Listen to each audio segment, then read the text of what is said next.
story of Peyton Place.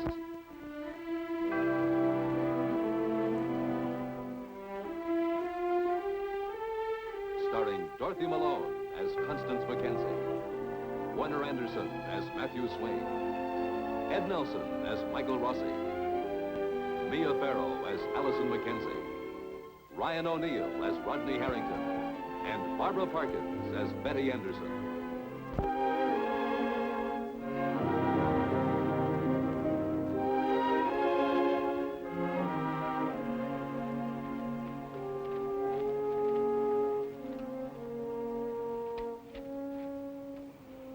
For Rodney and his brother Norman striking out on their own without the usual protection of their father, it is a time of conflict and a time of change. But out of this struggle comes the hint of a new maturity for Rodney and Norman. A maturity that will gird them for the days ahead.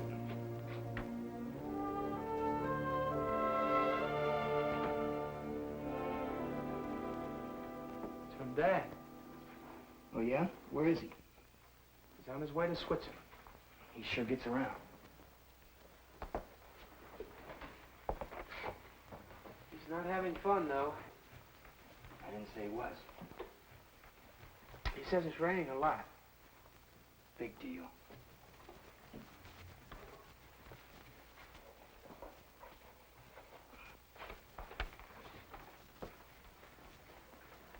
Here, you want to read it?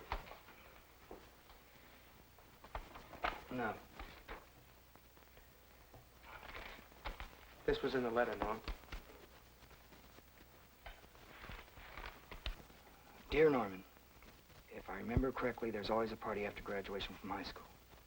Enjoy yourself. And congratulations on your graduation. Well, he's a lot surer than I am. I'm going to write him. Would you like to add a few lines?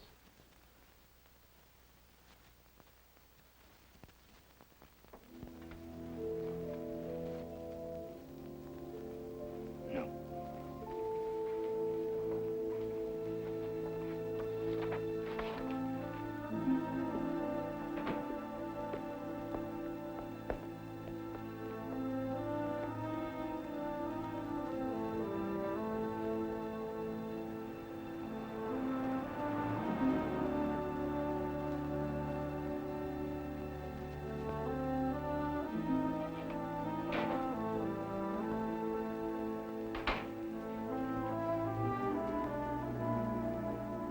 I heard a lot of pounding around upstairs. I thought it was your brother. No, it was both of us.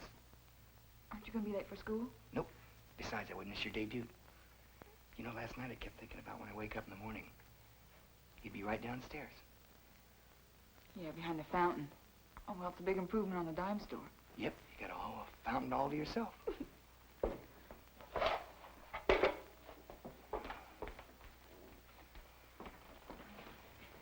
Is there something I can make you for breakfast, Norman? No, I've already eaten. Boiled water, crackers, cold spaghetti. Nothing fancy, but I'm learning. I will take a cup of your coffee, though. Okay. God, I don't even know how you like your coffee. Hot with 2 teaspoons of sugar, served by you. You're my first customer. You can serve my coffee anytime. Thank you.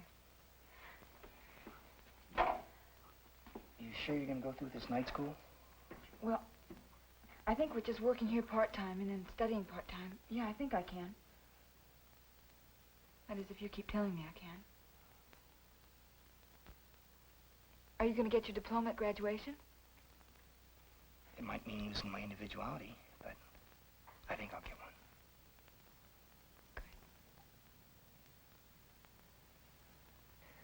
Thank you for bugging and pestering me to no one's ever. You think Joe's trying to tell us something?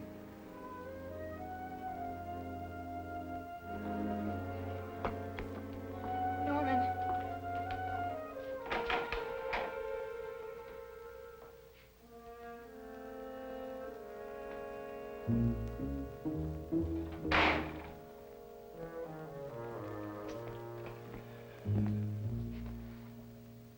goes so fast, he's driving pretty slow. Has he been in? No. But I can't keep him out. Why does he keep bugging you?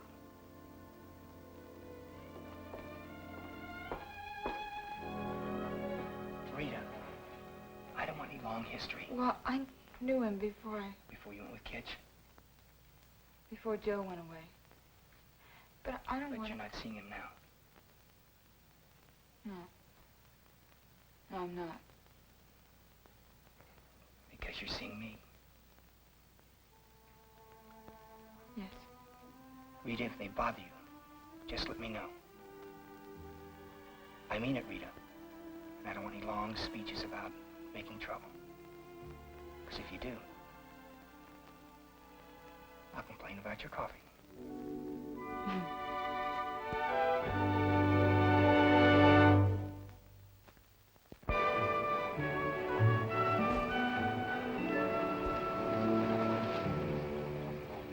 Call me when Dr. Rossi's through with Kim and I'll pick you up. Oh, you don't have to bother, darling. Oh, the garage said they'd have my car ready for me then.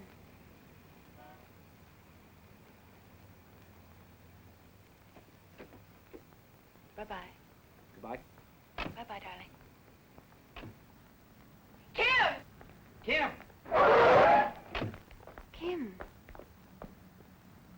Darling, you must never, ever do that again. That's very dangerous, darling.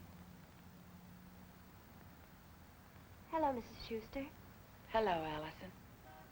Well, goodbye all. Goodbye, Kitty Boo. Goodbye, David. Well, come on, let's go see the doctor, Mrs. Schuster, the school drama club is having a puppet show tomorrow night. Do you think Kim would like to come? Well, I think she'd like that very much. She hasn't been feeling too well the last few days, so let me check with Dr. Rossi, and then I'll call you, and I'll let you know. All right. And if she can come, would you like to come too? Oh, I'd like that very much. It's been such a long time since I've seen a puppet show. Bye-bye, Allison. Goodbye. Bye, Kim. Hello? Hello, Frank. No, look, Frank, I didn't want those blood tests today. I wanted them yesterday. Yeah, 5 o'clock? Well, all right. All right, thanks. Now, Mrs. Barber, where were we? Hello? Hello, Mrs. Barber?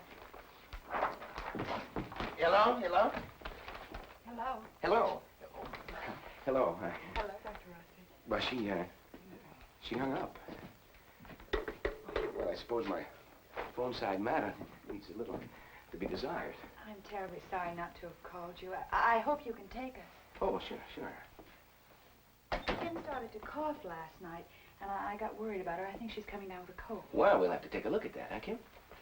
Kim. Dr. Rossi is just going to look at you, darling. Just look at you. It's all right, Mrs. Schuster. We have some persuaders around here somewhere. I'm so worried about her because she did have several colds in New York, and I know how dangerous that is for a deaf child.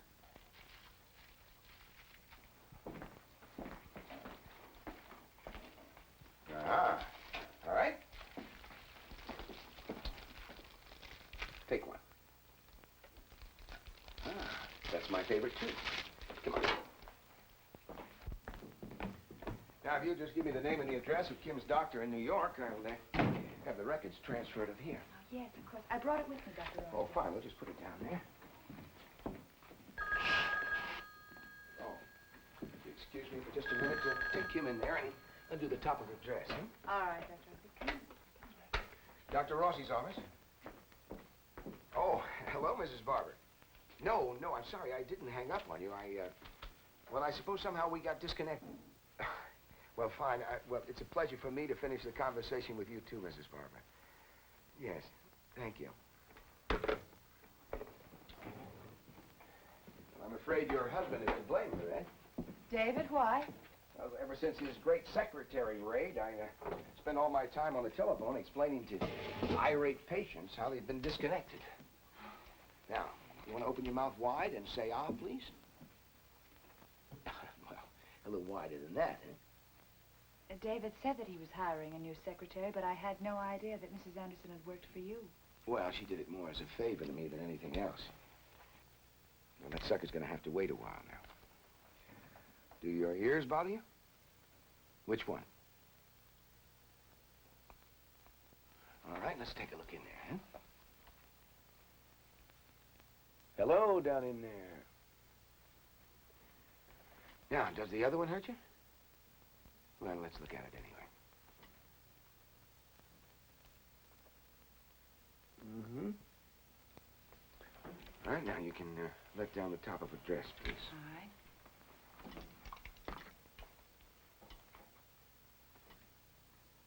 It's cold, eh? You, must have just about had it with the Schusters, Dr. Rossi. I'm sorry. I said you must have just about had it with the Schusters. It was David luring away your secretary and my having been so rude to you the night that you tried to examine Kim and she, got lost. All right, you can button up your dress now, Kim.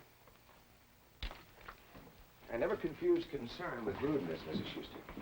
Well, nevertheless, I would like to apologize for both of us. None is necessary for either of you. How is Kim? Well, I'm afraid the most we have to worry about with Kim is whether or not she'll be able to eat her lunch when she finishes that lollipop.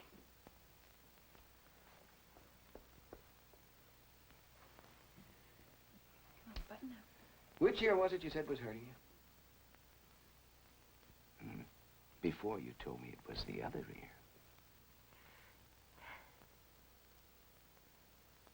Sometimes we imagine all kinds of terrible aches and pains. The kids aren't above that. Play acting once in a while.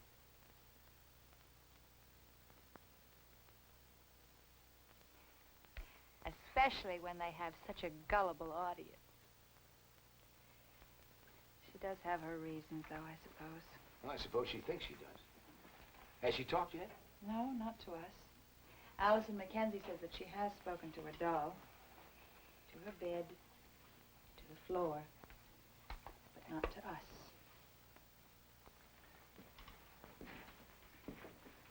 Mrs. Schuster.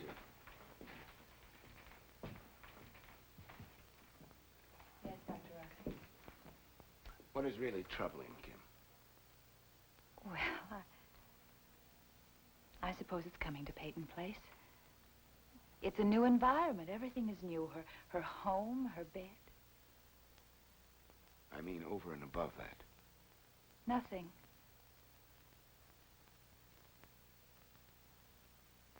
At least, nothing that I can think of. Excuse me. Come on, baby. Come on, jump down. Good girl. Thank you so much, Dr. Rossi. Well, that's what we're here for.